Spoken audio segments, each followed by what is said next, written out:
Coming up on Chicago Bears Now, there's a juicy report regarding Ryan Poles and Matt Eberflus and the amount of power Poles had not only to hire Eberflus, but to retain him for 2024. We're going to dive into all of that. Plus, welcome back a certain player to the Bears. But listen, hit that subscribe button, turn on notifications, because when news drops, when reports are out there, juicy rumors, we cover it here on Chicago Bears Now. So hit that big subscribe button.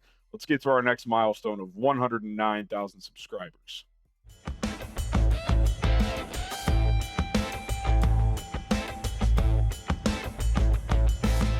Was it Ryan Poles' call to A, hire Matt Eberflus in the first place in 2022, and B, bring him back for a third season in 2024? I'm Harrison Graham. We're going to dive into that here on Chicago Bears Now, because according to Jeff Hughes of DaBearsBlog, who, if you remember, was all over the GM and head coach search, he was getting really good information. He's had scoops in the past. Doesn't mean he's nailed everything. Doesn't mean he gets every report. But I think it's pretty clear that he gets good information, especially when it comes to this type of stuff. In terms of players and coaches, or not players and coaches, front office and coaches within the Bears building. And he said exactly that. He wrote a piece this week saying it's a complete fallacy that Poles did not have final say and power of that situation.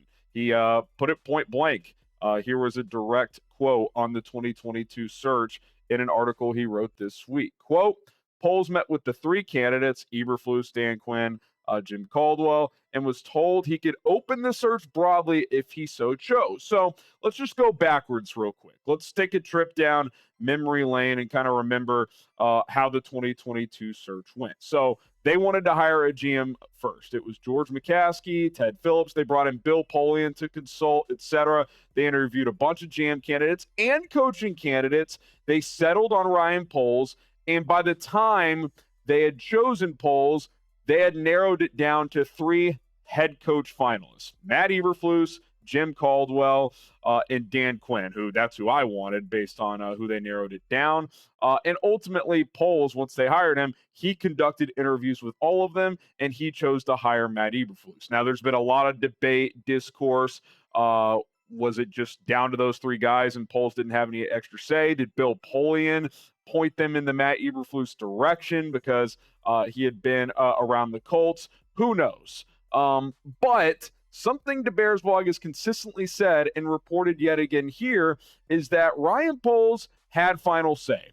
It was his call to hire Matt Eberflus, and if he wanted to, he could have broadened that search. Like, say if he interviewed those three guys and was like, I don't know if the guy I want is in the building, he could have gone in that direction. Now, he didn't do that. They settled on Matt Eberflus. And listen, could there be some other blanketed truths beyond this? Could Poles have been influenced? They do have the same agent, Trace Armstrong, him and Matt Eberflus.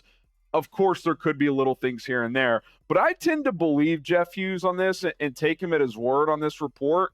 And the reason why is because Ryan Poles has pretty consistently backed Matt Eberflus. Like, it's pretty clear that he likes Matt Eberflus. Like, I remember in the opening presser when he was asked pretty directly, like, hey, seemed to be down to three candidates.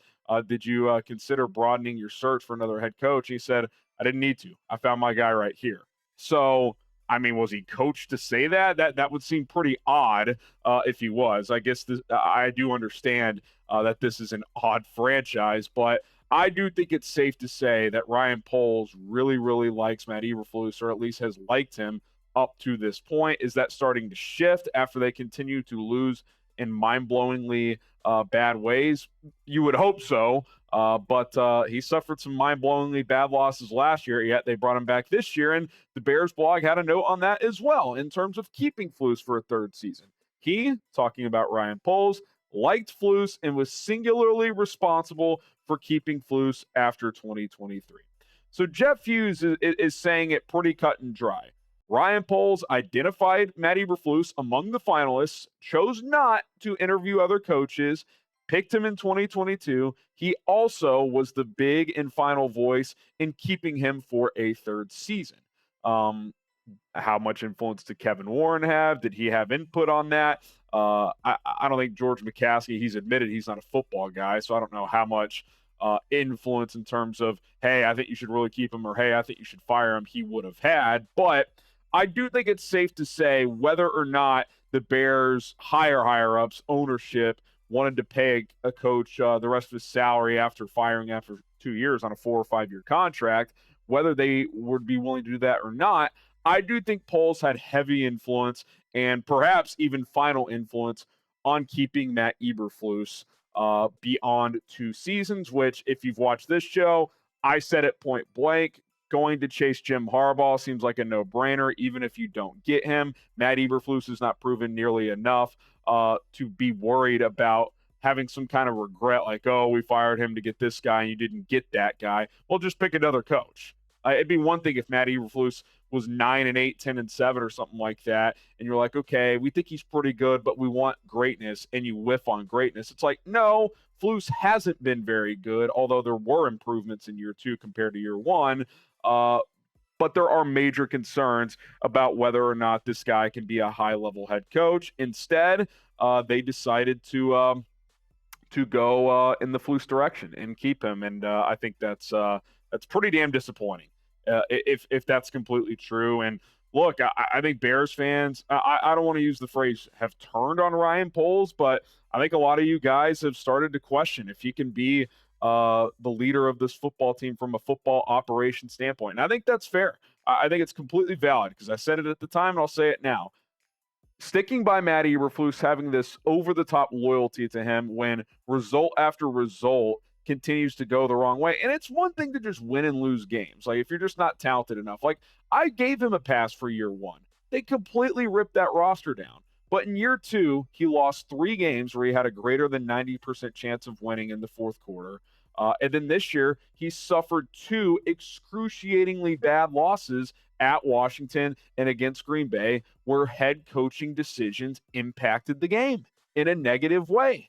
And I just don't think those are things you can be ignored, because when has the head coach in a big spot made a clear right decision that led to a, close-knit win? I can't really think of one. I might do that as another video, go game by game, all the one-score games in Flus's career, and try to identify a decision Matt Eberflus made that, deemed a decision you could go either way, whether it's going for it on 4th down, punting, whatever, where that benefited the Bears. I guess you could say against the Rams earlier this year, they pinned Stafford back up 6 late, and the defense came up with an interception, but that Rams team was decimated. No Nakua, no Cooper Kupp. The entire offensive line was injured. So I don't even know how much credit you give him for that. I guess he gets a little, but compared to some of these games he's lost in bad fashion, I don't think it's even close. So with all that being said, Matt Eberflus is clearly on the hot seat. But should the Bears consider firing Ryan Poles too? Like, based on everything we know, and if we think this reporting is accurate, should the Bears fire Ryan Poles too? Yes or no? Let me know in the comments section down below what you would do when it comes to Ryan Poles. Before we continue, I got to tell you about today's awesome sponsor, Turtle Beach. And gosh, I really like when I have some free time to play some video games, whether it's first-person shooters or sports games. And there's nothing like having crystal clear audio and really feeling like you're in the environment of the game. And that's what Turtle Beach headsets provides. And guess what? This Christmas, you're not going to be hearing Santa come down the chimney on Christmas Eve if you get Turtle Beach's new Stealth 700 gaming headset. This 700 Gen 3 headset picks up so much crystal clear sound in the game that it's basically like you're cheating when you play. Santa could crash land right in your living room and you wouldn't even notice. There's also no better way to block out Aunt Carol from asking you about your love life this holiday season than with Turtle Beach's game-changing superhuman hearing technology. You'll hear every explosion, every loot box, every footstep like they're right in the room with you. Plus, their headsets are so comfortable. I'm doing this show right now, and no issues whatsoever. Feels very, very comfortable. It's like a cozy Christmas sweater for your ears. You'll forget you're even wearing them. Sometimes I finish filming and I'm walking around the house and they're still on, and my wife's like, "What the hell are you doing?" I'm like, "I'm wearing Turtle Beach headsets." And with 80 hours of battery life, you can game throughout Christmas without even charging it once. Whether you're treating yourself or looking for that perfect gift for someone else, be sure to check out Turtle Beach headsets today. It's the one everyone's talking about. For a limited time only, our audience gets 10% off their entire order at turtlebeach.com/chat. Got to use that code chat to get 10% off at turtlebeach.com/chat. Get the ultimate immersive gaming experience with Turtle Beach today. Again, one more time, 10% off with code chat at turtlebeach.com/chat. That's code chat, turtlebeach.com/chat.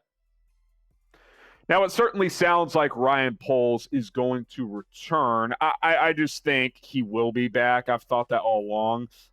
Even DaBearsBlog, who on Twitter has kind of outwardly said I could take or leave him along with Eberflus, he did say he will likely retain this job moving forward, and that, the two things he's going to have to do is pick the right coach and build the offensive line, which are two things I have pointed out consistently and that are absolutely true when it comes to Ryan Poles and in terms of getting this team really where it needs to go, because they're weak in the trenches and their head coach isn't good enough. Those are two areas that have to be improved. I think we do have to acknowledge, though, Ryan Poles has done some good things with this roster. Did we maybe overvalue some of the decisions he's made coming into this year, seeing some of the guys maybe not take that next step, like a Tyreek Stevenson? I think he's a good-ish player. I don't think he's taken that next step. Darnell Wright, I think he's a good right tackle. I think we'd be wrong to say he's in the upper echelon of right tackle. And when you take one in the top 10, that's what you're expecting. Kyler Gordon, good player, has had some injury concerns. I don't know if he's a great player. Jaquan Brisker, good player. I don't know if he's a great player. I'm not going to blame him for Poles for the concussion stuff, but that was a second-round pick. Velus Jones was a whiff. I don't know if Tremaine Edmonds was that good of a contract. So, you add it all up, I think he's done some good things, but I don't think he's hit some crazy grand slams. Obviously, the Panthers trade looks good, and I think Caleb's going to be really good. I think that was the right decision to move on from Justin and all that stuff. But you take that trade away, I think it's kind of average. I really, really do, based on how things have aged over the last year and a half up to this point in time. Some of these players should be better. The offensive line has just been a disaster. It's not his fault. Nate Davis just decided he doesn't want to play football anymore, but you got to invest more there. You just do. So I don't know. I think there's legitimate questions to be had when it comes to Ryan Poles. I think he's done a good job, but he definitely hasn't done a great job, and I don't think he's done a job so amazingly well that if they did decide to fire him along with Matt Eberflus, I don't think I could sit here and question it in a major way. Would I sit there and be like, man, is that the right call? Maybe, and I think it would be up for debate, but I do think you could justify it if you wanted to from the Bears standpoint. So, we'll see what happens here. I do think he'll be back. I don't think Eberflus will be back. So here's what has to happen next. Here's what Ryan Poles has to do. The Bears have to identify who their next head coach is, and they cannot afford to miss. They have to get that right. And on top of that, you got to build the trenches. Focus on the offensive line, but the D-line needs some work too. You probably need two more solid players in that group. You definitely need another edge rusher, and you probably need to add an interior guy. If you want to bring back a Darrell Taylor to be a rotation piece, sure. I like DeMarcus Walker as a rotation piece, sure. But you need more, I'm not even saying blue chippers, but quality starters. I think you have Montez Sweat, who I think has been hurt all year. I think he's clearly a high-level starter, a fringe blue chipper guy. He hasn't been as good this year. I think the injury is legitimate, though. Andrew Billings, a good starter. Probably not a long-term piece, but a good starter. Gervon Dexter, who's kind of hit a wall here. I think a good-ish starter, but is he ever going to be a blue chipper? I think that's fair to ask. And I don't think you have a second true edge rusher that's even a starting caliber player at this point. Could Austin Booker become that? I don't know. I like his energy, but he strikes me more as a rotation guy. So you need a starting edge, and you might need a starting defensive tackle. You at least need to bolster the depth there at the very, very minimum. So, I think I agree with Jeff Hughes and DaBearsBlog. I think Ryan Poles is going to get the opportunity to bring his own guy in. But I'll tell you what, he better get rid of the guy he has. There better not be any hesitation to move on from Matt Eberflus after this year, barring some 7-0, 6-1 finish, make the playoffs and win at least one playoff game type of finish. over the next 7 weeks, which does anyone think that's going to happen? Like, the only thing I care about the rest of the season is Caleb Williams playing well and developing and gaining confidence with guys that are clearly going to be here. DJ Moore, Rome Odunze, Cole Kmet, Swift out of the backfield. Like that's my focus. That's what I want to see happen the rest of the season. If they win games along the way, so be it. But I do not want Matt Eberflus back because I think there's a clear ceiling, especially in this division with the coaches in this division, on what you can do with him as your head coach. All right, before we get out of here, welcome back to Adrian Colbert. The Bears are re-signing the Hard Knocks star to their roster. I think to the 53. I don't know if that's been cleared up at this point for sure, at least the practice squad. I think this signals a couple of things. One, I don't think Jaquan Brisker's coming back. And even if he does, he still has to miss a minimum of 3 more weeks for this year. I think he's probably going to be out the rest of the season. And Elijah Hicks, who Matt Eberflus said rolled his ankle, I think it's safe to say he's probably going to miss at least a game here. So they needed some help on the back end. You've got, obviously, Jonathan Owens that can fill in as well. But Colbert, a guy I liked in training camp and pushed to make this roster, made some good plays in the preseason. So he's back in the fold. He knows the defense. So kind of a seamless transition for him. He can help out on special teams if he is active on game day. So welcome back to him. And we will see if he gets out there and gets a chance to play. All right, that's going to do it for this episode of Chicago Bears Now. My name is Harrison Graham. Thanks to everybody for tuning in here on a Wednesday morning. We'll be back this afternoon. Matt Eberflus will talk to the media later today. We'll hear from Caleb Williams as well, see if there's anything interesting out of that. And we're on to Minnesota.